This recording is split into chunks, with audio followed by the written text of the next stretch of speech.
Hey, what's going on everybody? Today I'll be showing you how to replace the front core support, which is the component that holds everything to the front end of the vehicle. So this is my Mk6 Volkswagen GTI. They offered this body style between the years of 2010 and 2014. So let's get started. Go ahead and pop your hood.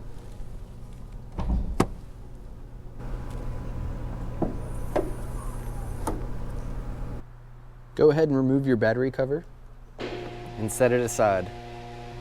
Then you're gonna disconnect the negative battery terminal. You're just gonna loosen this 10 right here, remove this, and then what I like to do is, once I remove the cable, is put the battery cover back on and set the cable on top. And it should look something like that. To start off, you're gonna need to remove these 4 T25s. And to do that, I just have a 1/4" ratchet with a T25 bit socket. Now my grill is all busted up from the accident, but basically at the bottom here, there's a couple clips. And what you're gonna wanna do is just get your hands in there if you can, maybe grab it like this. And you're gonna wanna start from the outside and get one of those clips to break free. And then you're just gonna work your way across and that whole grill is just gonna pop out of there. So I thought mine was gonna be easier because it's all busted, but it's actually making it a little harder. But this side is not as damaged, so I'll show you what it looks like. You're just gonna pull right here and then work your way across.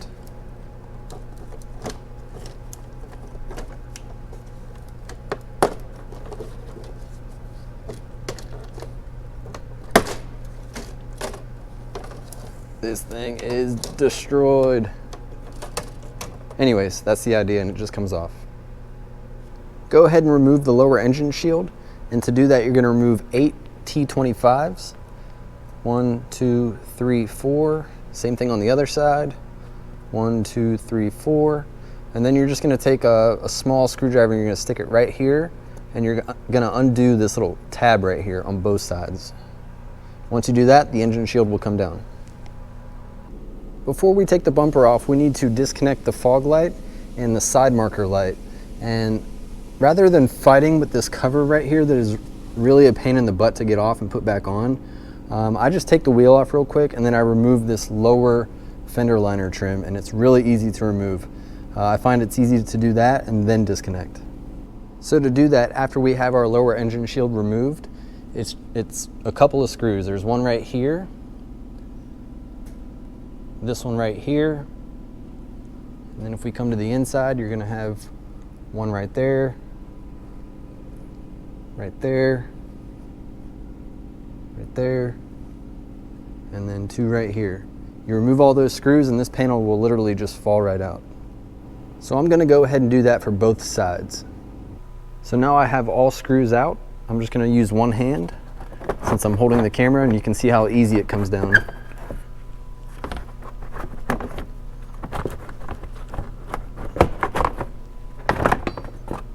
Just like that.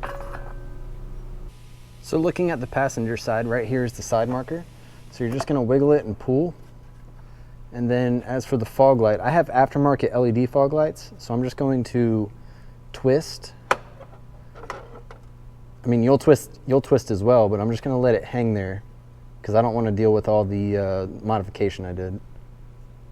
So you're gonna do that on both sides. Now on the driver's side, I pulled it out of the side marker, but there's also gonna be this little clip right here that is attached. And it's gonna be attached right there. You're gonna need to disconnect that as well.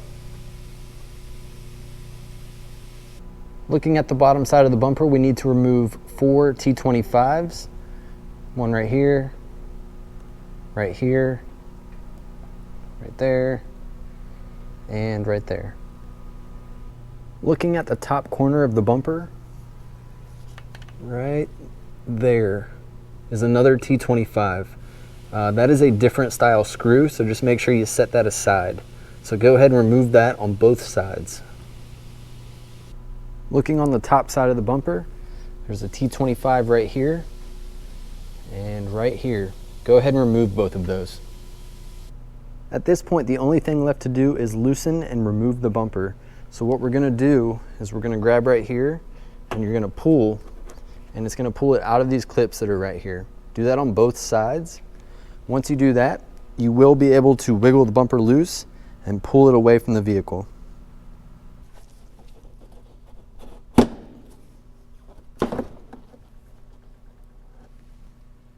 Now you saw how much it shifted when I loosened these clips right here. So at this point, it's a good idea to get another person to hold this side while you loosen the other side. Because if you're trying to do it by yourself, there's a very good chance that you can drop the entire bumper.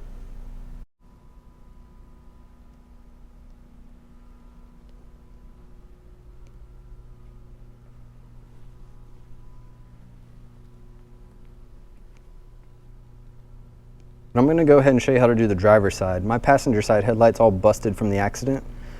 So starting off, we're going to start with this electrical connector for the headlight. You're going to squeeze that clamp right there and you're going to pull it off.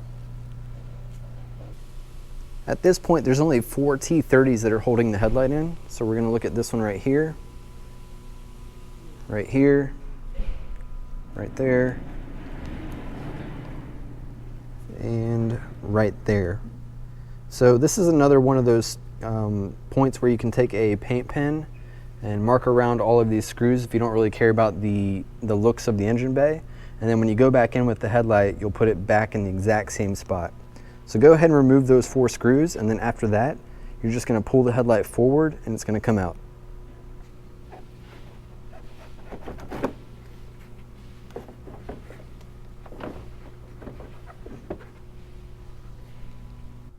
Once you have both headlights out, we're going to go ahead and remove these bars right here on both sides. So to do that, we have a T30 right here and 2 of them right here. If you don't care too much about the looks of the engine bay, what you can do is you can take a paint pen, mark around these washers. That way when you go back in, it'll go back in the exact same spot. So go ahead and remove that. Now only on the driver's side, we need to loosen this bracket right here. And this is where the cable connects for the hood release. So it runs all the way to this release right here and the handle in the inside. So we need to get this off of the metal bracket and then disconnect it. So the way to do that is you take a pocket screwdriver and you just get behind right here and you're going to loosen that tab and that one, and you're going to push down and then it's going to come loose. So right now I have both tabs pulled up and over the metal, and then now it's just going to pull down like that. Next we have this tray right here, and to remove this, all we do is remove a T30 right here and right back in there. I've already removed them. This is what they look like. So go ahead and remove both of those, and then this tray will come right out. And there's different ways to do this. You don't necessarily have to separate this one from this bracket by those 2 T30s I talked about. You can remove it as a whole assembly if you want to. And then we're also going to remove this support bar right here. So to do that, we have a T30 right here. You can also mark that one with the paint pen. And then also keep mind of the adjustment right here. You want that to be the same as well. So take note of those. If we move over here, you're going to have some T25s to remove. 1, 2, 3. And then this should come right off. Do that on both sides. I did miss 1 screw. There is 1 screw right here as well. So when I showed you how to remove this bracket on the passenger side, I actually missed a step because it was broken. So right here, there's a tab that you need to lift up in that direction towards the outside of the car, and you're going to hold that tab out, and then you're going to pull the bracket out.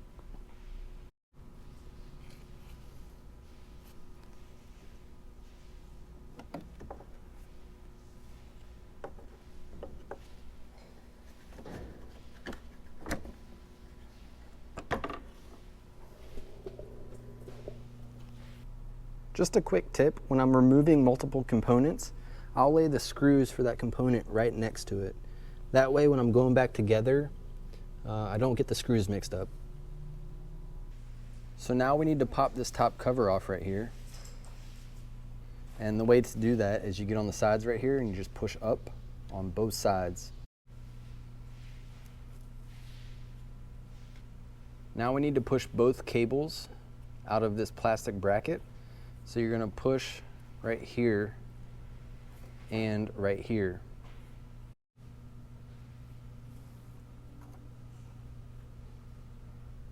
And then the last step is you're just gonna guide that cable and that ball out of that groove right there, and you're gonna disconnect both of these cables from each other. And then you can go ahead and remove this bracket. Go ahead and remove this boost hose on the passenger side, and to do that I just have a large pick right here, and what we're gonna do is we're gonna get right here in this loop. We're gonna work our way around and open that clamp up until it locks in place. And then we're gonna do the same thing on this one right here.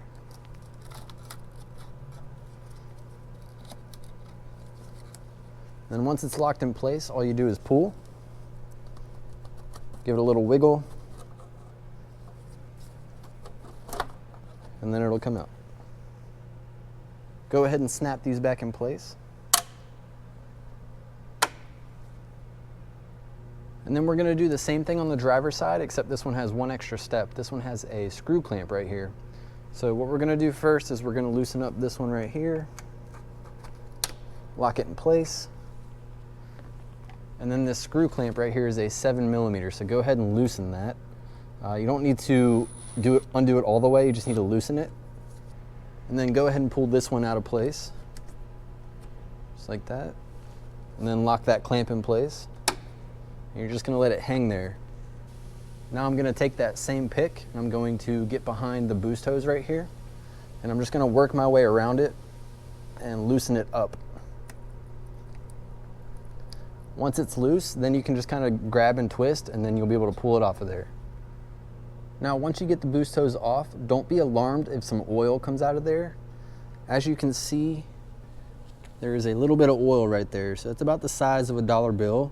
That is not a whole lot. Now, if you have like an entire quart coming out, then you've probably got a bad turbo or something else going on. But a little bit like that is pretty normal for a turbocharged car. So looking underneath the driver's side, we're looking at the connector for the cooling fan. We're going to release this red tab. And then what I like to do is I like to put my pocket screwdriver back underneath the black tab right there and lift up. And then you can slide the connector off. It's kind of hard to do with one hand, but lift up right there. And then you're going to slide the connector off.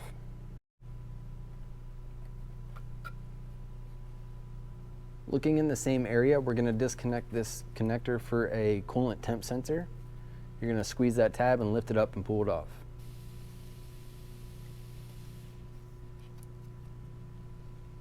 Now we're going to focus on getting the cooling fan out. So to do that, there's 4 T30s that are holding it on. First one's right there. Then if we continue to look up, you see that yellow connector. There's a silver one right there as well. It might be easier to get that one from the top. Then if we move over to the passenger side, there's one right there. And then again, if you look way up there, it'll be easier to get from the top. There's one right there as well. So you're gonna remove all 4 of those, and then we're gonna pull the cooling fan down from the bottom. You might have to wiggle it around a little bit just to work around the cooling hose right here, but it should fall right out. So after I remove that T30 on the top right there, and right there, I found it easiest to lower the radiator fan down from the top side. So I just grabbed it right here and just very easily, you know, just tilt it from one side to the other and down a little bit, and it does fall right out. Right now I have it sitting on the ground right there. Remove this front bracket right here. It's being held on by 4 T30s. The top ones are a little bit different than the bottom ones, so just take note of that. Once you remove these 4, this will come right off. Now at this point we need to remove the coolant. There's a couple different ways you can do this. You can use a fluid evacuator like this machine I have here, and it's going to catch it all and put it in that drain bucket. Or most of you aren't going to have access to this, so what you can do is you can use a catch pan and disconnect that lower radiator hose and catch all that coolant. Now just try to be clean about it. Don't drain it on the garage floor or in the grass or anything like that. Try to keep it clean. But either way, we're gonna have to drain the coolant. Go ahead and have your coolant catch pan ready. And then what we're gonna do is we're gonna disconnect this lower radiator hose. So there's a clamp. We need to take our pick and we need to get above the top side, and we need to lift the clamp up. Once we lift the clamp up, we're gonna wiggle the hose and pop it off of there. Now we're going to do the same thing for the top hose. We're going to pull this clamp up, then we're going to wiggle the hose kind of in a circular motion, pop it off of there, and there shouldn't be anything that comes out of this one because we're already draining it from the bottom one. So go ahead and disconnect that one. Just be very careful not to break this nipple right here. If you guys have to fight with this one a little bit, that is pretty normal. That seal sticks pretty good. But now that I've got it off, I just set the hose over here very carefully. And now what we're going to do is focus on getting the radiator out. So it's basically like the fan. There's 4 T30s holding it in. So let me see if I can get a shot of some of those. So there's going to be one right there. And then if you just keep following it down, there's another one that looks just like it. You're going to take that one out as well. On the other side, same thing. Take all 4 of those bolts out, and then you're going to lower the radiator down very carefully.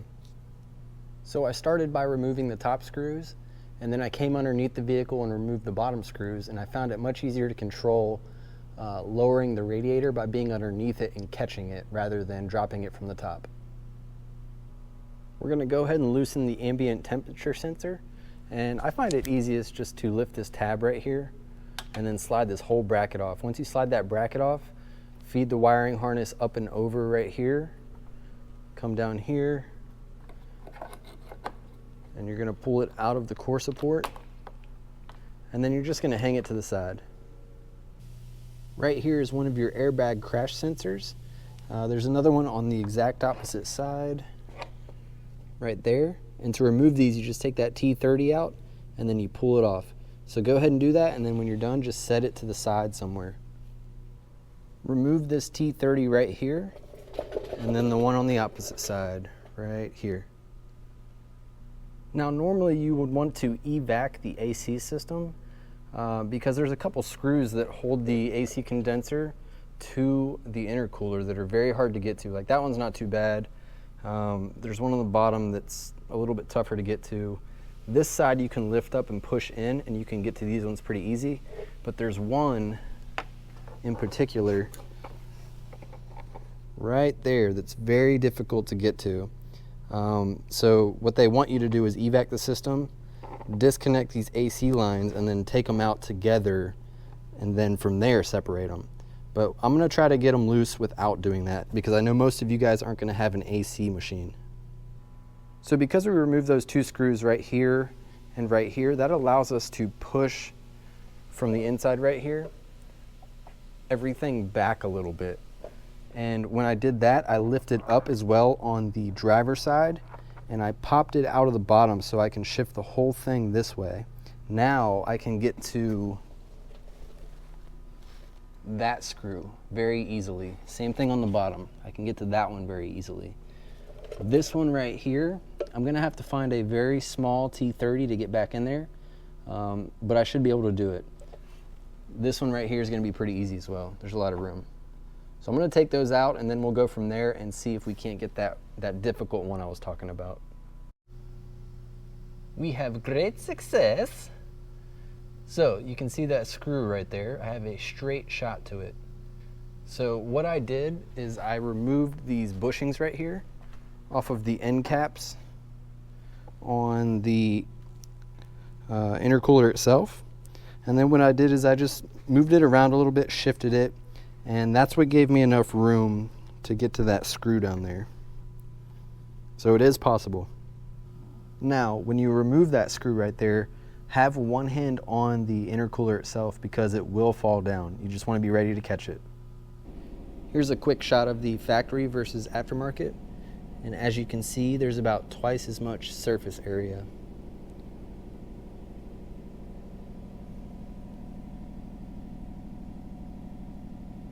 So since we're cheating the system here and we're not evacing the AC system, what we want to do now that we have the AC condenser loose is we just want to support it and not let it hang down because we are about to remove this core support.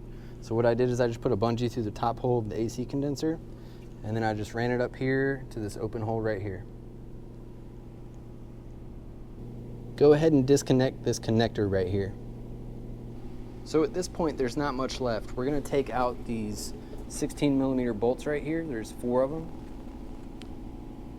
and there's going to be 4 more on the other side, and we're going to take the bumper and the core support down together. And then anything that needs transferred over to the new core support, we're going to transfer it over. So be ready when you remove those 8 16mm bolts. This whole thing will come crashing down, so just be ready to catch it. What you can do is you can put something underneath it right here to hold it, like a jack stand maybe, or some kind of chair, and then it'll just help you bring it down.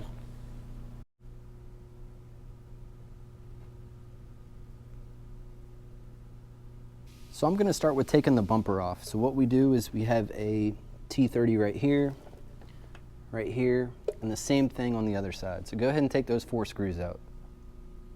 If you are replacing your bumper like I am, go ahead and transfer over your foam. So what you do is you just pull up right here, and there's a little, basically a foam tab right there. You'll pull up right there, and the same thing on this side. And then you're just going to transfer it over. Go ahead and transfer over these air guides, and to do that you just pull these tabs right here starting from the top. 1, 2, and then this one's just a guide. So once you loosen these 2 right here, you just kind of lift it up and feed it out. So go ahead and transfer both of those over. Next is these rubber grommets on the bottom. Go ahead and transfer those over. Go ahead and remove that last T30 that's holding the latch in. Now looking at the back side, we need to focus on this wiring harness right here and this cable. So starting off, we want to take the entire clip with the connector. So to do that, there's these 2 little tabs right here.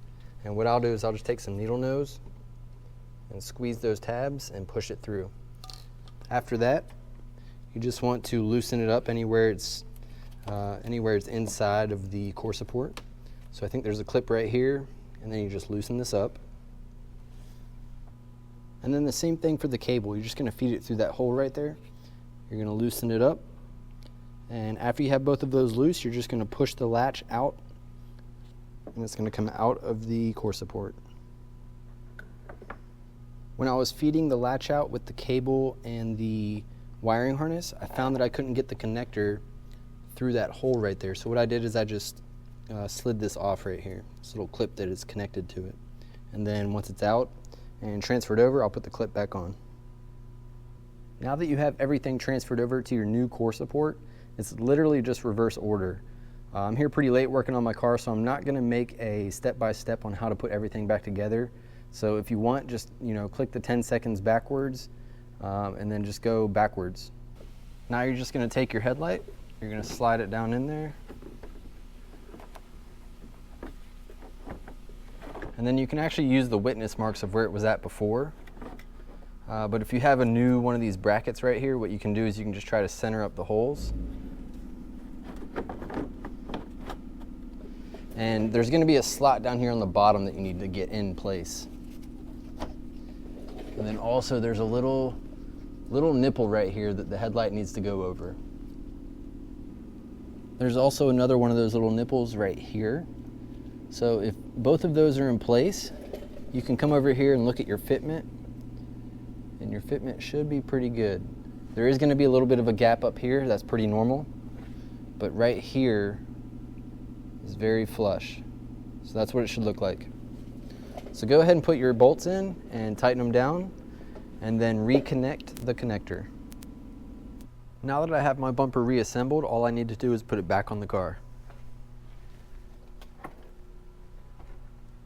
So you're going to want to pay attention to the middle right here, these 2 long fingers.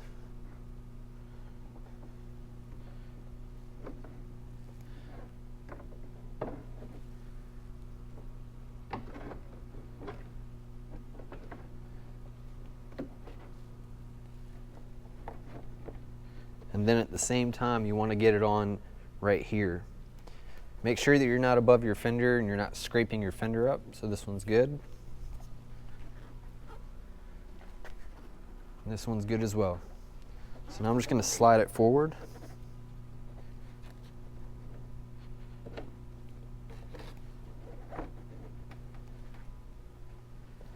Then we're going to come over here. And we're going to get them above the tabs.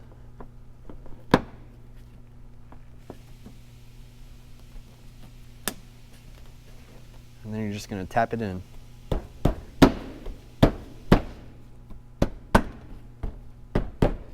Same thing on the other side.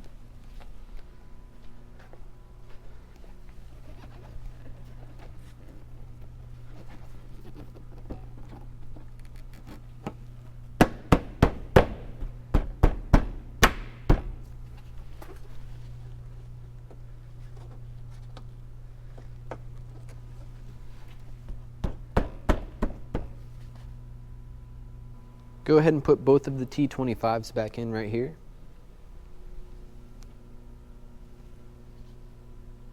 Install that different T25 right here, and this is when you want to line up your bumper and make sure it's completely flush, and then you tighten it down.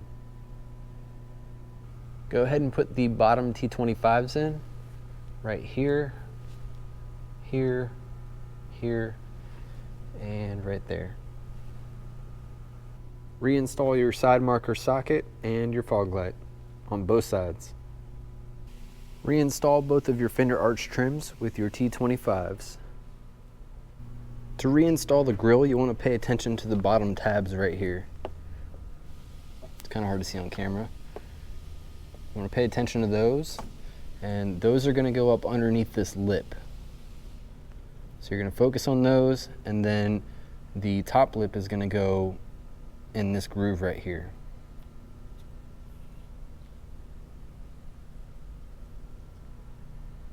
So I have all the tabs lined up, and what I'm going to do now is I'm going to put pressure on the bottom until I hear them click in place.